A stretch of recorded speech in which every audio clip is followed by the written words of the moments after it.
Jó napot kívánok! Jó napot! Köszönöm szépen! Добрый день! Dzień dobry. Thanks for your support of my country. I know that Hungary made a lot in humanitarian support with the help of different organizations, with the help of economic service of support of the help. I made a lot of interviews with the representatives of the Hungarian society, and I know how important the humanitarian support for your country of my country. That's it. Köszönöm szépen. But my question is more political about the last security changes in the European map, NATO and other these things. During the panel discussion today, you said that this summit was very important, and the first time Russia officially recognized as a threat for NATO. What does it mean for you, for citizen of Hungary, for citizen of European Union? What does it mean? Thank you very much for coming to a Hungarian event. I think we need much more dialogue between Ukrainians and Hungarians to understand each other better. Russia, you asked, is for us a very well-known historical actor. They have invaded Hungary in the 19th century, in the 20th century.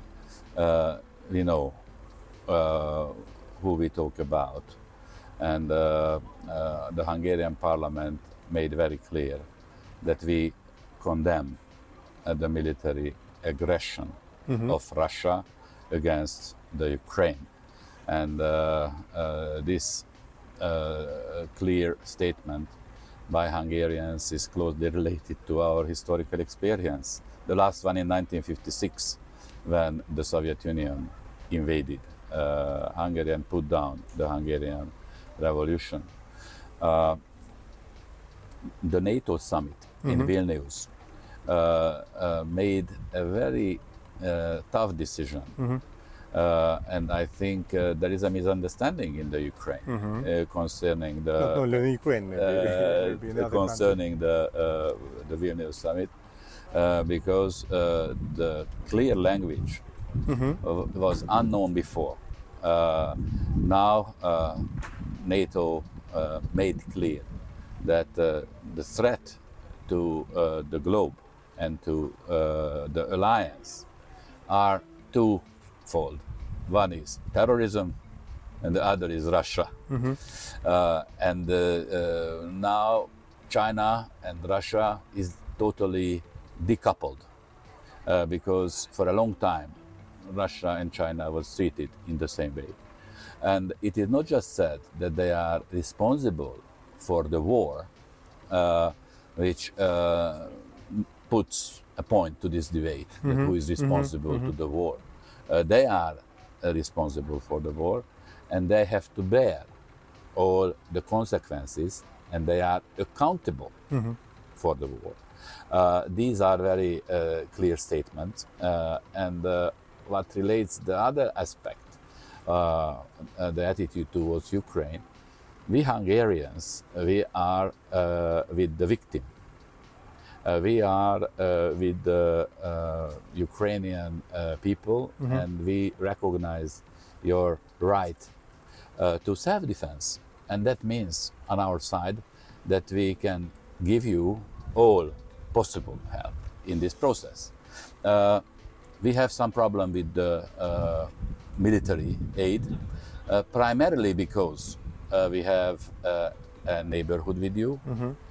We have a peaceful region, Subcarpathia, Zakarpattia Oblast is a peaceful region. But don't forget, for example, that we are supplying oil to your country, gas, electricity.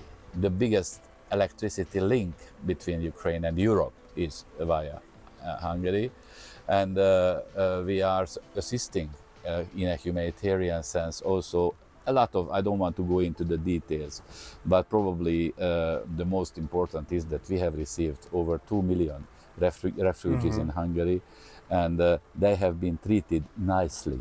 Yeah, integrated in your society, actually. Integrated them, and we treated nicely all those people who had to flee.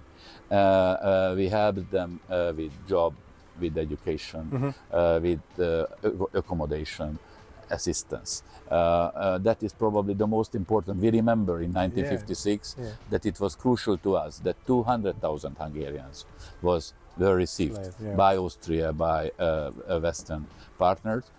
And what relates economy, we have now created this grain corridor because we have to prepare for the dangers of the sea corridor, and the land corridor exists through Hungary, and we are developing it, and you will be able to export through this corridor your most important assets, grain, and that is extremely important for your financial balance. Yes, you're absolutely right. Thanks for your help. My second last question actually refers to what you said at the beginning about the lack of dialogue.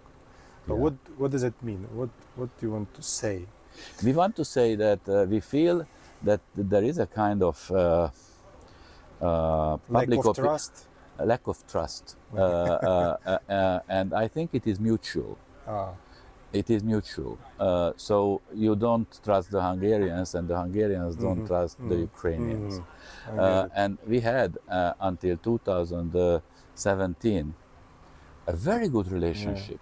Don't forget that we have established the first embassy. We have recognized among the first the independent Ukraine in '91.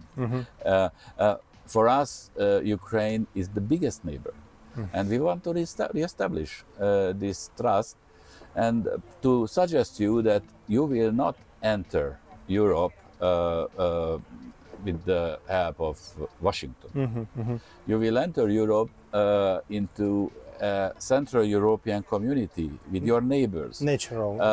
Poland will be Slovaks, Hungarians, Romanians, Bulgarians. We are your neighbors, European neighbors, and I think to establish trust with your neighborhood should be a stronger priority. And I know that we need to work on creating trust in the Ukraine on our side as well. Thank you. Thank you very much.